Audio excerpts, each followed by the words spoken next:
sorry. When you pick up a guitar, the first thing you want to do is have something come out of it. You want to play, you just want to jam, okay.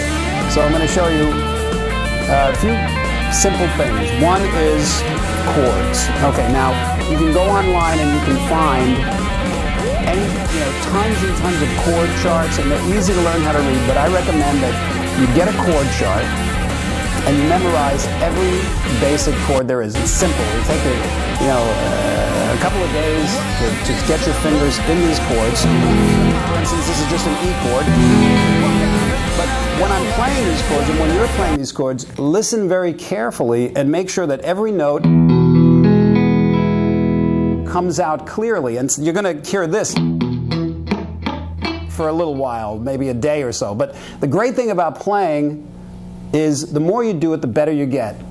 And you get exponentially better in the beginning. Like, if you can't play a chord in a day or so, you'll be able to play it if you focus on it. Unfortunately, it gets harder to get better as you get better. But the better it gets, the better it gets. Anyway, so for instance, listen very carefully and make sure every note is ringing like it's got its own little postcode, like its own little town. And here's what I would recommend. The thing about playing an instrument, probably one of the best, most important things to focus on is the development of your ear. You can learn all the technique in the world, and you can know all of the music theory, but if you don't develop your ear, you're never going to be able to express what you're hearing inside. And every step of the way, everything you do is an opportunity to develop your ear. And the most important way to develop your ear is, like I say, listen to what you're playing and make sure it sounds the best that you can get it to sound. Whether it's a chord or it's a note. And when you're, okay, we'll go back to chords. So you get your chord chart, you memorize all your chords, and they're starting to sound good. Even if you just learn 3 chords, E, D, G, you can discover the universe. Many rock stars have done that. Or at least they discovered Sunset Bar and Grill. Now with those simple 3 chords, there's a plethora of things you can do. And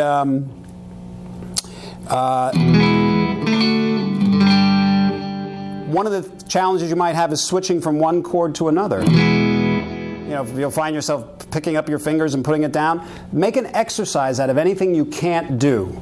I do it now, I do it every single day. Things that I come across that I can't do, I make a little exercise out of it. So if you can't go from E to D, then just practice going. And start slow. Make sure every note comes out. If you can't hear every single note, then just stop and start over and figure out why. And the way that you get those notes to come out is not by pushing hard, but by relaxing. Matter of fact, relaxing is one of your best friends, and it's one of the things that helps to achieve every plethora, every step, every plateau that you're going to achieve is the concept of relaxing. And it's hard to do sometimes because we're always, can be uptight. We play hard and we push hard, but it's pushing 90% and not 100% that gives you control. Even if you're going berserk on the instrument, you got to be in control, and that control comes from just holding back a little bit and letting what you do breathe. That's one way of gaining control. So then after a while you'll be able to, and then you start learning your bar chords, and then your jazz chords.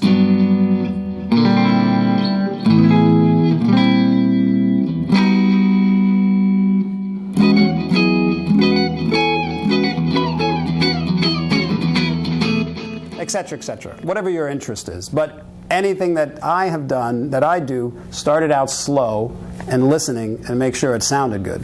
Okay, then you got to start playing in rhythm. And playing, there's all these subtle elements about playing that I think go over a lot of people's head, or if you're a beginner, you may not really understand. And one of them I've discussed is your tone And the tone starts from day one by listening and making sure it sounds the way you want it to. But rhythm is so extremely important because it's a lot different to play and to be able to play a rhythm and to actually lock with a groove. You know, locking in a groove is like, it's like laying in a really comfortable bed, you know, with puffy little pillows and a nice down blanket, you know. It feels good. But it's something that you have to listen for and focus on. And when you fall into a groove, you know it because everything you're doing is locking. And grooving is the process of, it's an inner thing, you know. Grooving is something that happens within you that you express on the outside. And the way that you practice grooving is, it's a really good idea to always play with like a drum machine or a drummer or a click or something like that. And actually, I always carry around with me this little drum machine kind of, it's a Pandora. And this is the new one, and I'm not very familiar with it, but I'm going to try to just get a rhythm up here.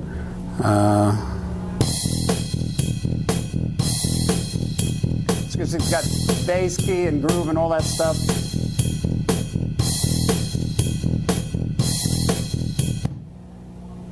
Oops. How do you turn the bass off? Just that there. Oops, whoops. I'm ruining everything. What's going on here? Bass key. Pete Musill, ladies and gentlemen. Okay, so for instance, this is just a simple rock groove, right? But it's got a beat. Now, whenever I go to play anything, whenever I'm jamming with somebody, or I'm just playing on my own, the first thing I do is I listen very carefully to the beat. And I don't just listen to it, but I marry it. You know, I let it get into my ear and into my DNA. And you feel that, and then what comes out is going to be more associated with what's happening here. So I'll just, now you know an E chord, but regardless of what you know, sitting in that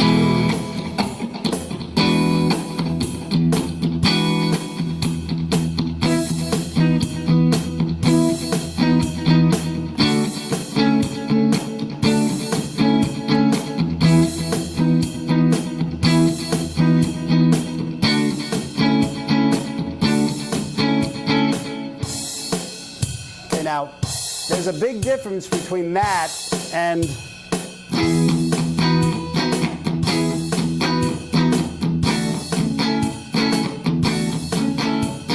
see, I'm playing with the click there, but it's not locking, it's not grooving, you know?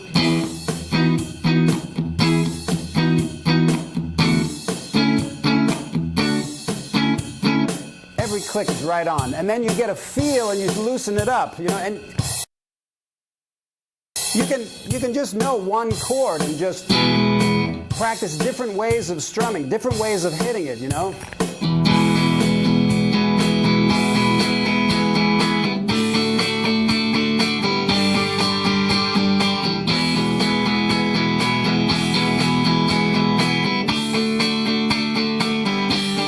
And then as you do it, I'm going to talk about something very important here. Exit. Okay. I'm supposed to be intelligent with these things. Anyway, it's the new one. It's a new one. Okay, it's my excuse.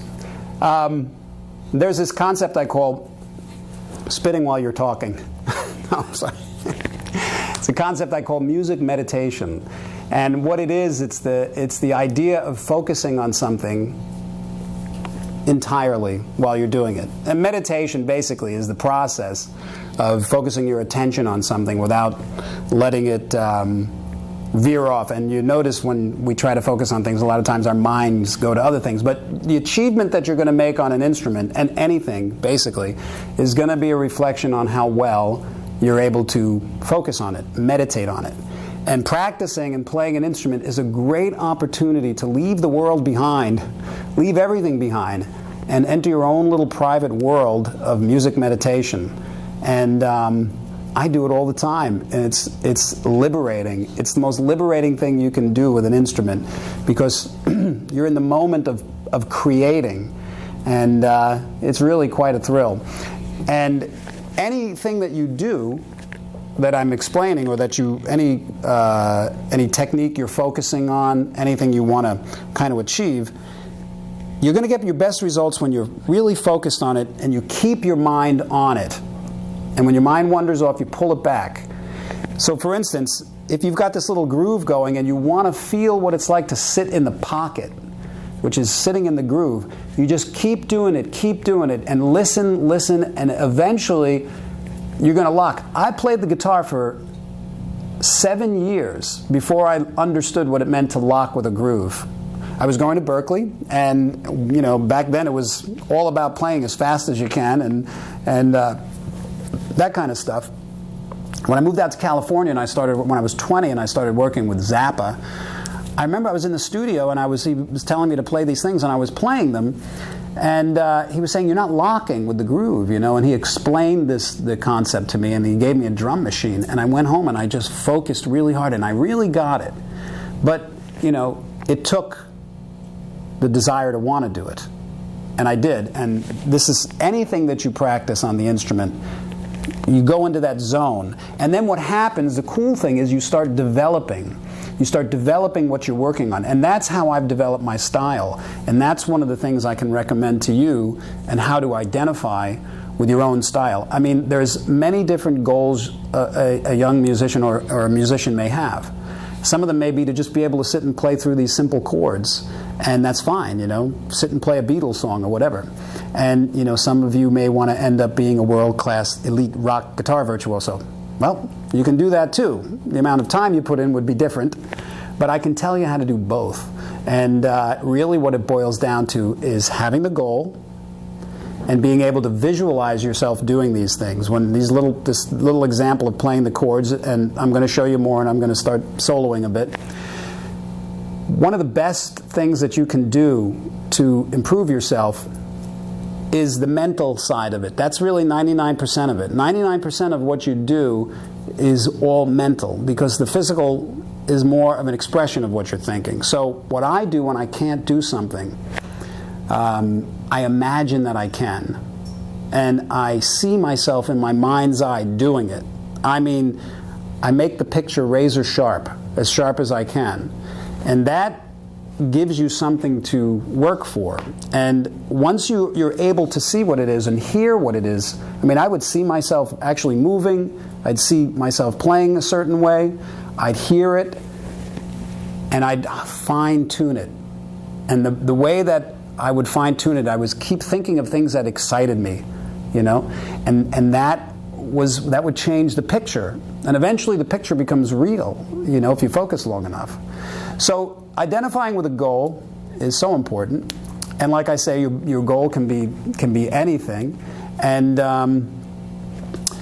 if you love jazz and you want to be a jazz guitar player, that's great. There's ways that you can go about doing that, or classical, or blues, or any of that stuff. I always felt that I wanted to create my own style, and the way that I did that was I would do exactly what I'm showing you, but I would meditate on a particular riff, and I'd keep doing it until something interesting and unique came out. And once I was able to find something that I hadn't heard before, that I wasn't stealing from my heroes, I grabbed it. It was like a little thread, and you just start pulling it, and by meditating on it, and doing it, and then you got enough thread to knit a sweater. And what happens after a while is it becomes easier. It becomes easier to find unique things and work on them. I do it every day. Well, most days. And but it's the process of keeping your mind focused on something. So I'm going to go back to this little groove here. I'm going to play just some rhythm chords, and I'm going to evolve the rhythm technique, because these are things that you can do.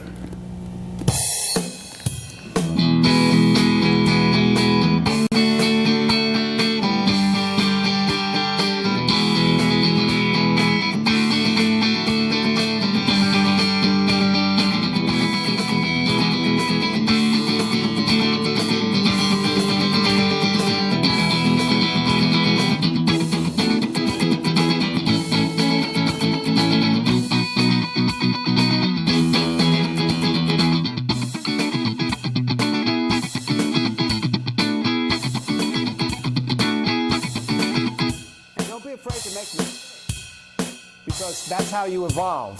So if you go to do something like that, you know, and you mess up your rhythm, it's okay. Always back up and start slow.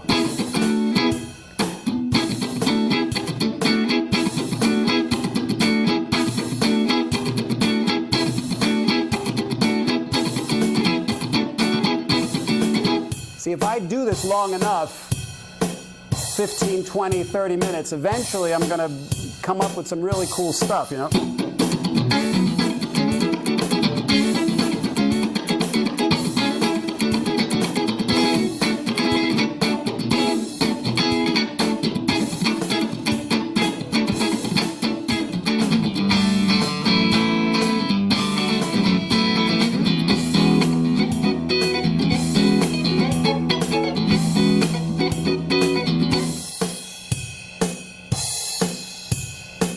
Anyway, so that's rhythm playing. And like I say, you might just start with a little distortion and just be going. That's okay. Whatever level you're at, it doesn't matter. Just keep listening. Okay, now when you go to solo, okay, there's like I say, the tone is a reflection of what you're hearing in your head, and there's many ways to develop your tone. What I used to do when I was younger is I would sit and I would do finger exercises to get my fingers in shape, and I would focus on certain things that would make it sound good and that would help me from getting into bad habits, and I'd like to show you some of those. There was this one very simple exercise I would do that was just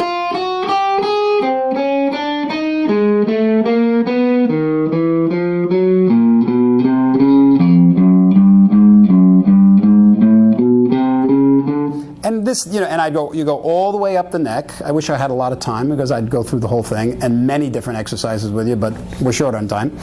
But what I'm listening for is for every note to come out clean. And if you try to play too fast and you screw it up, slow down, because you'll sound bad when you start playing fast for the rest of your life.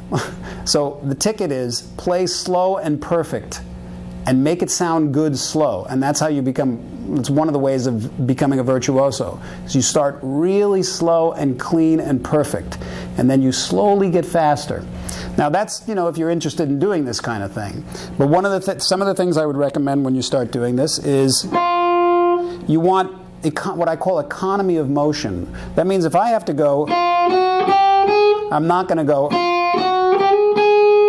You know, I don't need to move my fingers that much. I just need to move them. So this way, when you start to play, you've got economy of motion. You're not, you know, so I'd never be able to do that if my fingers were moving a lot. But it started by concentrating on that when I was practicing. Coming down on the notes, like I say, picking up and down and making every note sound good, finding that sweet spot. And stop and do it again if you screw it up. And there's many different exercises that you can do on the instrument to strengthen your hands, which is a good idea. I would figure out all these different weird picking exercises, sometimes with just two fingers or going across strings.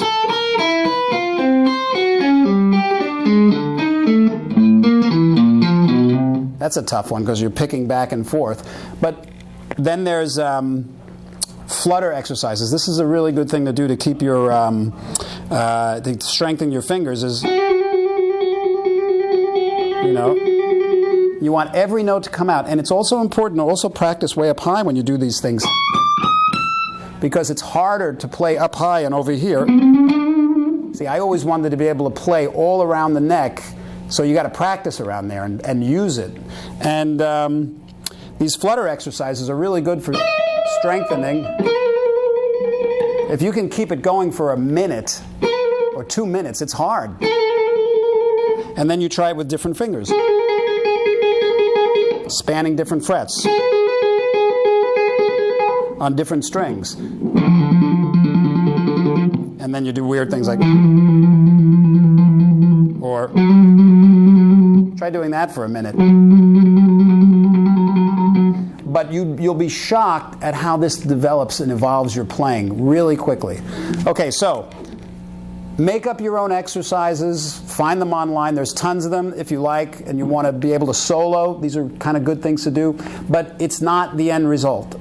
Exercises are just to help you develop your technique and stuff. If you just become really great at doing exercises, you're going to sound like a guy that does exercises, or a girl.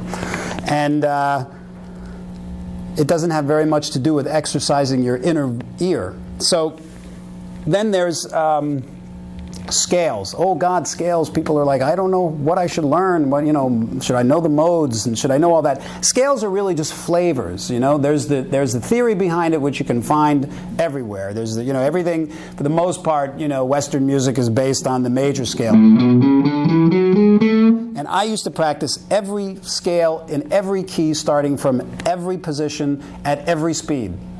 Boy, I had a lot of time back then. So when you go to actually learn some scales, the main scale that I would probably suggest is your simple pentatonic blues scale, which is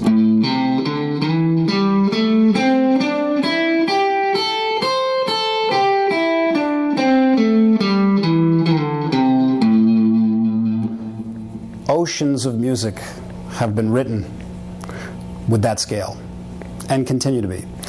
And once you know that scale, what you learn not just is the fingering, but the sound of it. You know, whenever you learn anything, even if it's chords, you know, if it's like an E chord, I recommend not necessarily just memorizing what the fingering is, but listen to the chord. And every chord, every melody, every scale, it tells a story.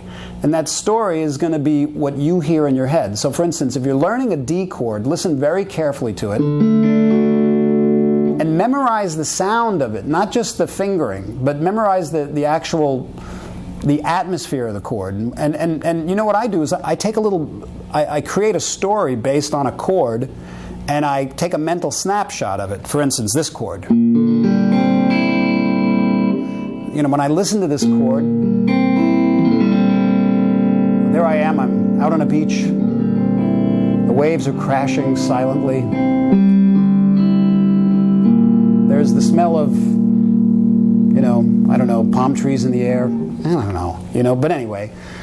It's actually a B-flat major 7, 6, 9, sharp 11 chord. And it's okay to know that, but really, when somebody plays it, are you going to think, oh my gosh, that's a B-flat? You want to create a sound and give the chord a soul, you know. And that way, when you hear it, you're gonna respond. And when you go to write your music, you'll know that you'll kind of, your ear will turn to a particular chord that it wants to go to, and you'll know it because this is the way you've learned it. Same thing with scales. So anyway, once you know the simple blues scale, boy oh boy, you can live forever. And I'm going to turn the bass on and put it on the key of E, and I'm just going to play a simple E.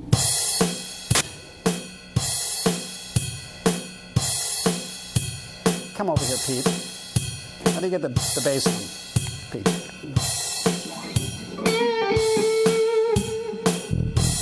Ah, there we go. Thank you, Pete. Okay, so this is just a little E, and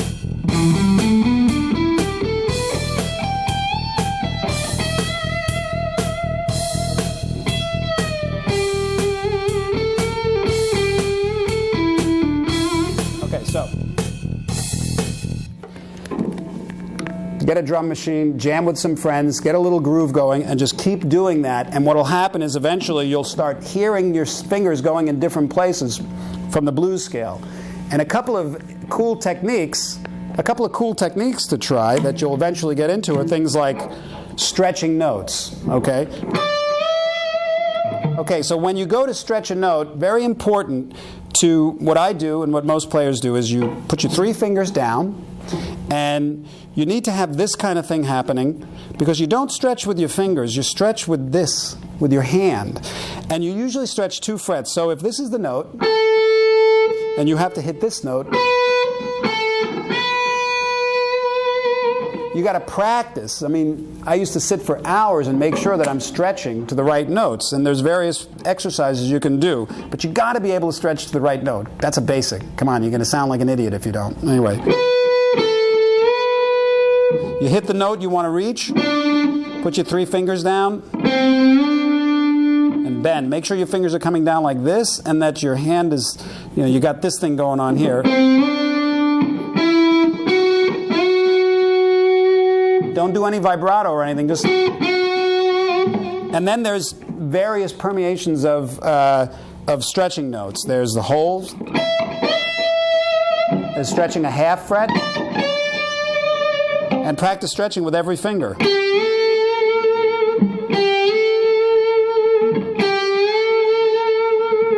And every string.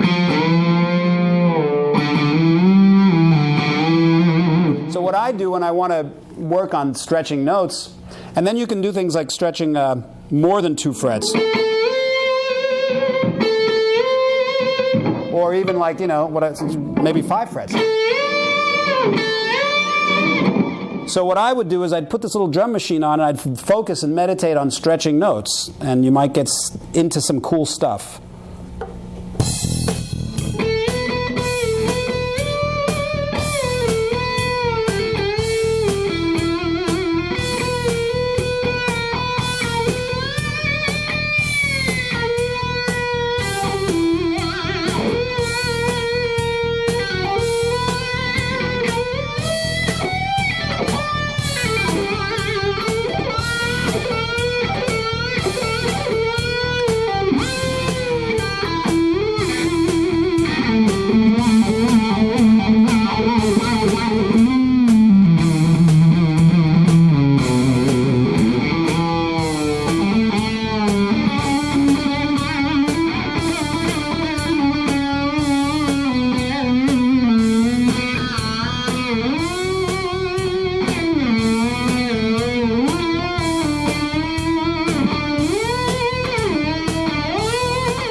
Nope, I blew it.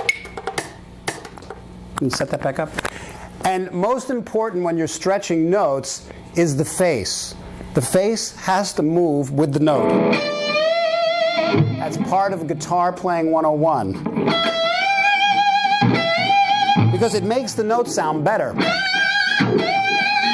It's like this, the mouth is connected to the finger muscle, and it works. Works for me.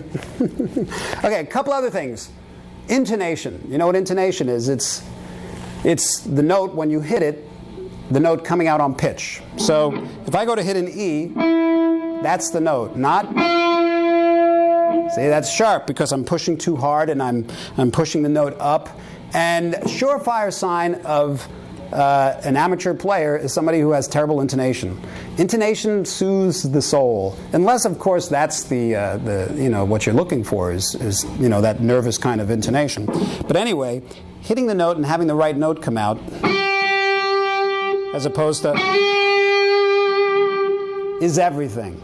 So one of the things that usually throws people's intonation off is vibrato. Vibrato is like the soul of the note. It's the most expressional aspect. And there's very many different kinds of vibrato. Some people a lot of times beginners have this tendency to just have this one fast, nervous, deranged mosquito kind of vibrato, And that's okay if that's what you want, but experimenting and having control and mastering vibrato changes who you are, because vibrato comes from here, not your fingers, So let me show you what I do and some of the things you might want to consider. Not jazz, please, Pete. Oh man, I'm trying. Give me an aneurysm over here. Anyway, so vibrato is the process of hitting a note and making it go sharp, flat, sharp, flat, or just natural, sharp, natural, sharp, natural, sharp. Like, and you don't want to go. Now, that'll give you a nice round kind of a, I use this technique which is a sort of a circular vibrato, because it makes the note go sharp and flat as opposed to just natural, sharp, natural, sharp. And when you're practicing vibrato, having a command over vibrato is really going to make your melodies speak, you know? And what I like to do is just practice very slow. You know, there's wide vibrato, there's very subtle vibrato, there's fast, slow, and I practice every kind with every finger, you know? You know, there's nothing more sensual than a nice slow vibrato.